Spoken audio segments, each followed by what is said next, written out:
Hi, I'm Nigel, an engineer with over 30 years experience.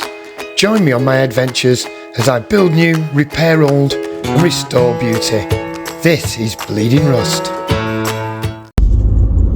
Hello and welcome to episode 2 of Bleeding Rust.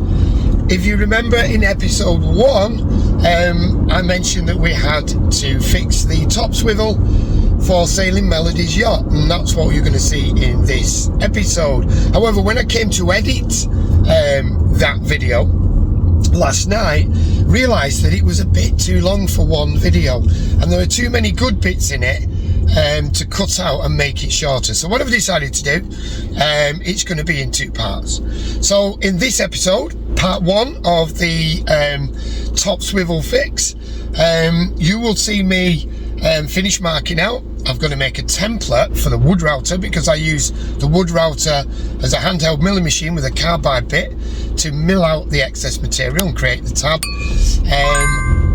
And that is all in part 1, what you're going to watch now. In part 2, we have to drill a hole in the tab, and then I have to clean up the part because it's full of corrosion. And there's an interesting part in part 2 where I make a special tool just to be able to get into the nooks and crannies on the inside of the top swivel so that I can clean that out. So that's worth watching too, and part 2 will be coming up in a few days time. So I hope you enjoy part 1. I think it's very interesting. I hope you enjoy it. Let me know in the comments what you think. So here we go with part 1 of the top swivel fix.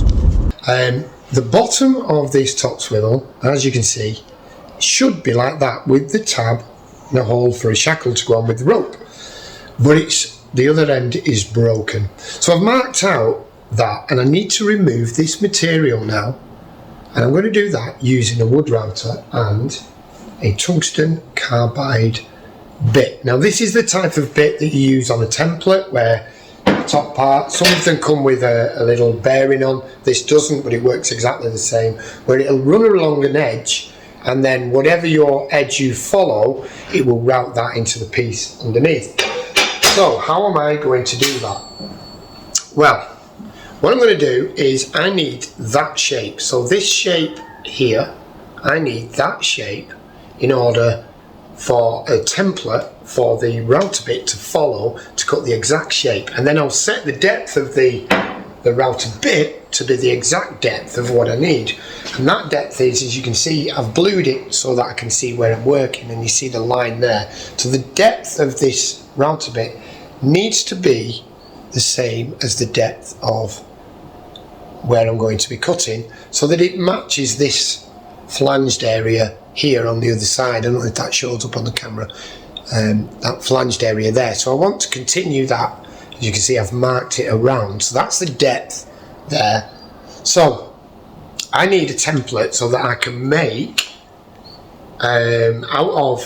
somehow make a template that exact shape for the router to follow. Now what I've decided to do, clamping this is quite difficult. I've found I've been trying to clamp in different areas, but because it swivels, clamps tend to, you clamp on and then it swivels and the clamp comes off. So what I've thought I would do is I'm going to cut the template, that shape, out of a piece of aluminium, thick enough to allow the running edge of the bit, this edge here, to run along the template and allow me to get the right depth.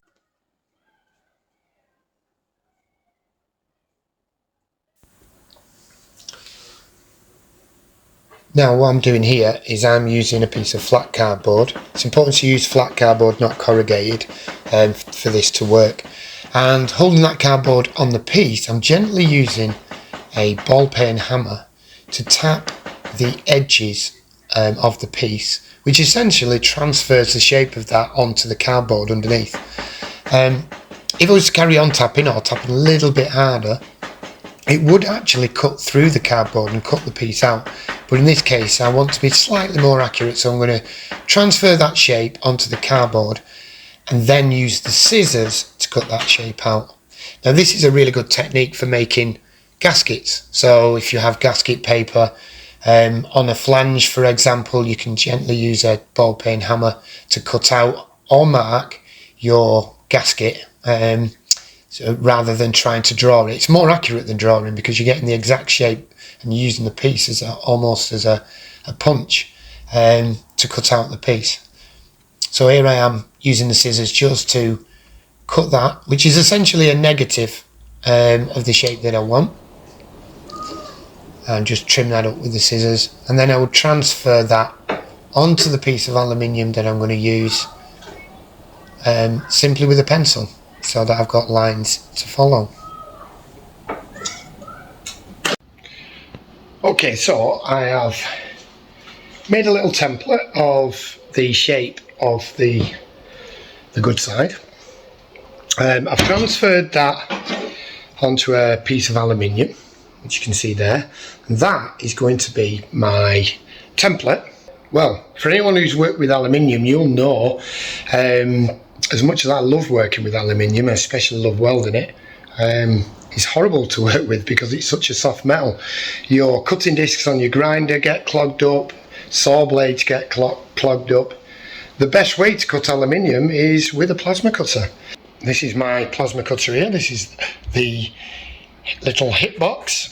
So that's what we're going to use. We're going to put the material on my handy trestles. And using a straight edge for the gun to guide along, we're going to cut out this shape. So let's get on with that.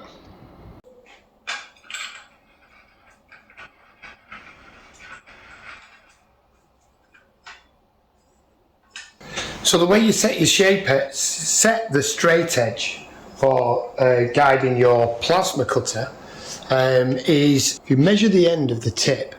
This is actually from the very centre to the edge, works out at 5mm when you get the thickness of the plasma arc cutting.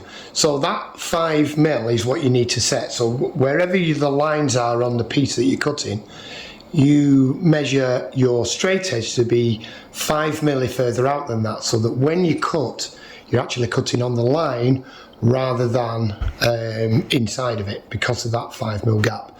Once you get used to that, every time you set it up, you'll set your straight edge at 5mm. So what I'm doing now is I'm using my plasma cutter to cut out the shape onto the piece of aluminium that's going to be my template. It's actually 12mm thick, that aluminium, which is basically the limit of the capability of my plasma cutter. Each time I set the straight edge, I'm using a pair of more grips just to hold it firmly in place so it doesn't move while I'm cutting. And the plasma cutter does a good job, even though it's right at the limits of its capability. And then finally I use a flat pad on my angle grinder just to polish up the edges so that it's got a smooth edge for that router bit to follow.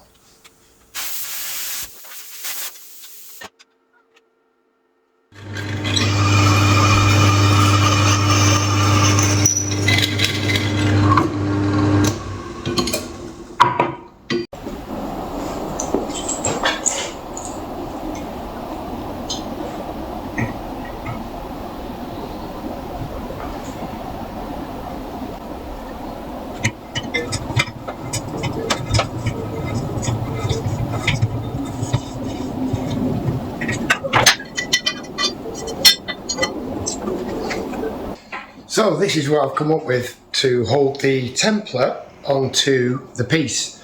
I've had to raise it up because I need the shaft of the bit to run along this edge and this edge, but also I need it tall enough for that.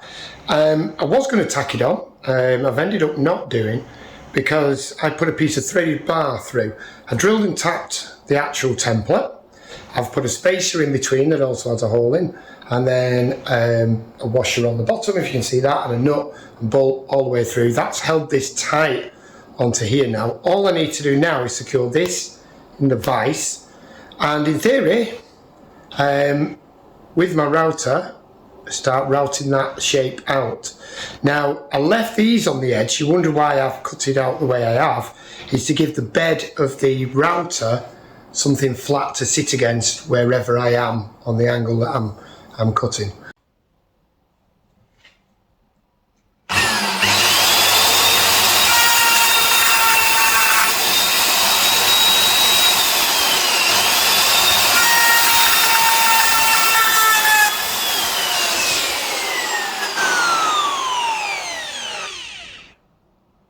I'll just check if I can get it to zoom in. It is working. It is routing it out.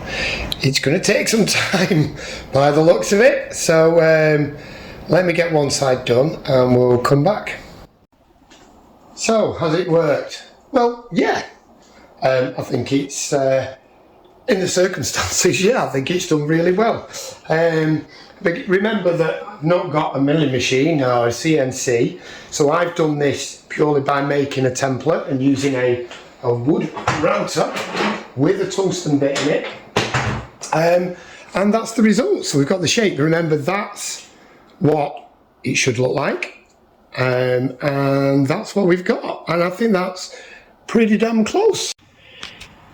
So here's an interesting fact. If I just bring it down and just to show you, this is what we've milled out there, and this is the amount of aluminium that has come off using the router. I've had to sweep this up off the floor, off the bench, off my clothes. It does go, it goes everywhere. So there you go, part one of the series, fixing the top swivel and Sailing Melodies mast. Part two coming up, where we finish cleaning it up, get rid of all that corrosion. I'm going to drill the hole in the tab so that it can be used. And there's a handy trick that I use when I make a special tool to sand the inside of that top swivel. So it's well worth sticking around for part two. If you haven't already, please do subscribe and maybe consider hitting that notification bell. That way you'll know when part two is out.